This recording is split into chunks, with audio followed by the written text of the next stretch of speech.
Joe Zekas and Joe Askins from YoChicago. We're sitting with Alan Lev, who's the president and CEO of Belgravia Group. Hi, Joe. And Joe.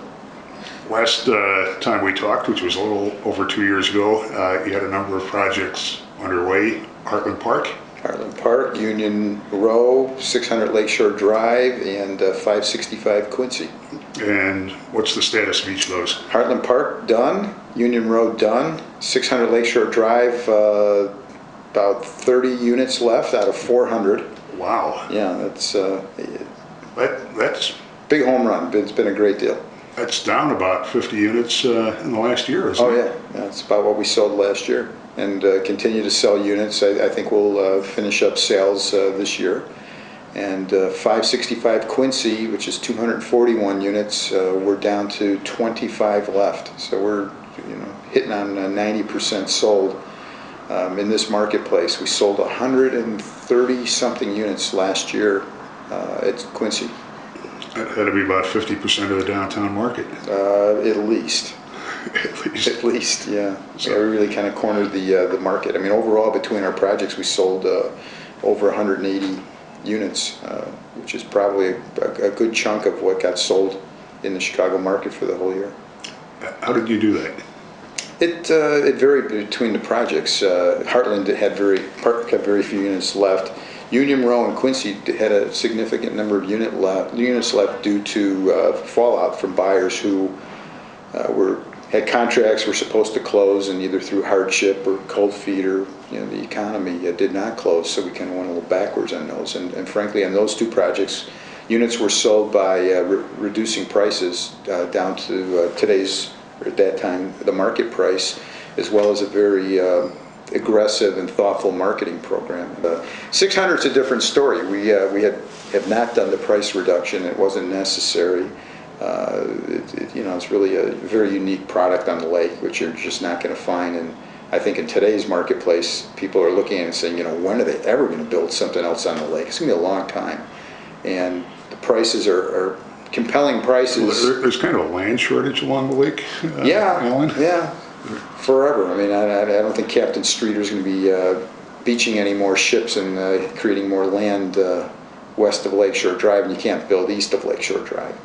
So it's a unique project and stable, and the assessments are reasonable. The reserve that they've built up is large, and so buying into a project on the lake that the prices are stable and the association is well funded is important to people.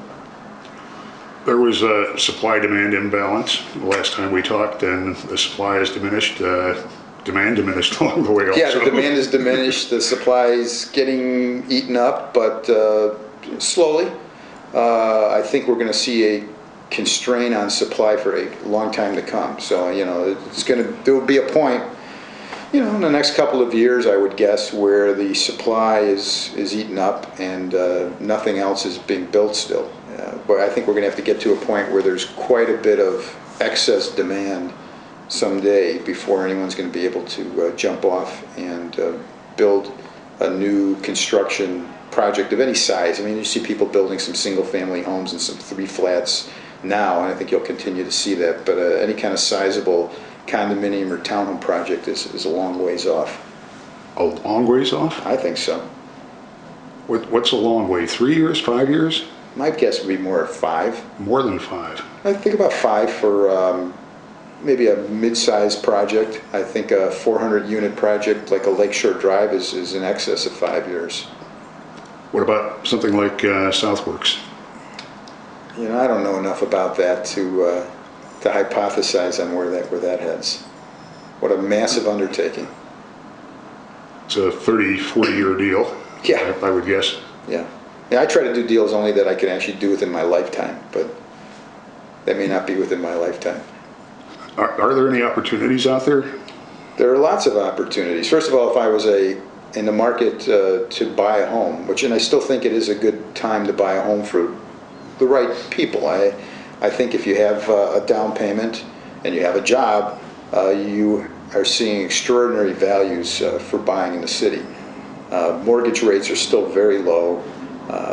Buildings that have, for example, FHA approval, like our 565 Quincy, where you can buy with 3.5% down, you can be in for less than rental cost and have your own place and still have tax benefits of home ownership. So I think it's a wonderful time to buy.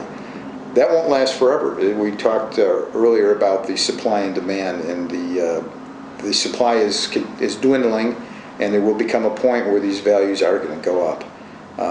The reason why I say it's going to take a number of years, maybe 5 years for new construction in any kind of large scale to begin, are because we have to get to a point where the values have get back up, not necessarily to the values of 3 or 4 years ago, but not too far off from that, because the cost of construction has not particularly gone down.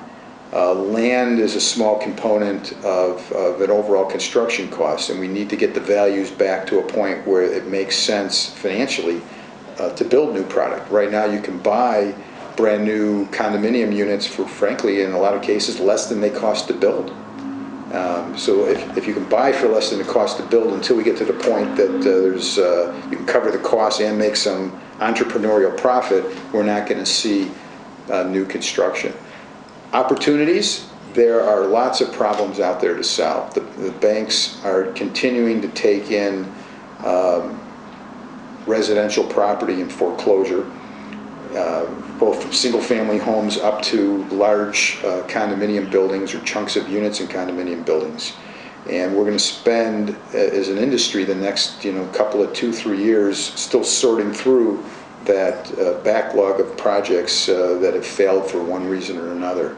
In the fourth quarter of 2010, Belgravia bought a couple of distressed, fractured, I would call them, condominium buildings. One up in by Loyola University, another one off of Belmont and Sheridan Road on Briar. Both broken condo buildings, two different strategies. On Briar, we're selling the units, and very successfully so, because of its location and the type of product. And the one up by Loyola on Arthur, we're renting the units, and it's going to be a rent the units and hold scenario, where we're bought condominium units that make sense at the price that we bought them at to rent them. And there are a lot of other opportunities like they're out in the city. And from the bankers I talk to, they still have more problems coming in the door than they're getting out the door. So that tells you that there's going to be a few more years of cleaning up what's out there. Rental developers are seeing big opportunities with a number of projects that are on the drawing board. Yep. You concur? I concur. I believe there'll be several new high-rise rental buildings built, several starting this year. I think they'll do well. I think that the rental market is strong. We see rents getting pushed up, and occupancy rates are very high. You said several projects going forward. There are 9, 10. No, well, I don't know if 9 or 10 will get built. The real trick on those, it's not a trick, but the key to those is financing and the equity, because they're expensive. To build a 300-unit apartment building in River North is a $100 million type of deal, and there's not a lot of people walking around that can write a check for $100 million. So you have to have an institutional partner that provides the equity and/or the loan for it. And there's a finite number of institutions that are willing to do that type of product, and of that finite number, they're going to pick 1 or 2 to do. So there's more people out there talking about doing rental buildings than I think in reality will be able to pull it off, which is a good thing, because in a free market economy, if everybody now wants to finance and build an apartment building, we'll overbuild that like we've done to the for sale market. Those institutional players in the past were largely pension funds. Are they still active in the market? Not so much. It's more life companies right now, and private equity funds are the ones that are the more likely candidates to be providing the source of equity and debt for these. I mean, we still have most of the banks out there still are not looking to even provide any type of financing. Some banks will provide some financing if you have a fully leased, cash flowing, A+ type of a building. And there's a few banks now that seem to have cleaned up a bit of their mess and are willing to start making some construction loans on a very limited basis. That's within the last couple of months. Within the past couple of months. Yeah. 6 months ago or a year ago, forget it. Not a chance you could get any kind of construction financing. So what's happened to all the real estate developers? How are they spending their time these days? Unfortunately, I've seen a lot of people that I've known for many years that were developers are out of the business, a lot of them, and doing other things now.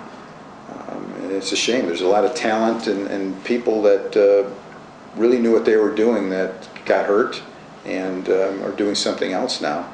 I believe, and this is just my crystal ball, I believe the next group of new construction type of projects are going to be done by another generation of developers and risk takers, people that made it through this and are a little older, may not want to take the risk again, may not want to be signing on a construction loan and taking the chance that there's another downturn and being at risk of losing their livelihood.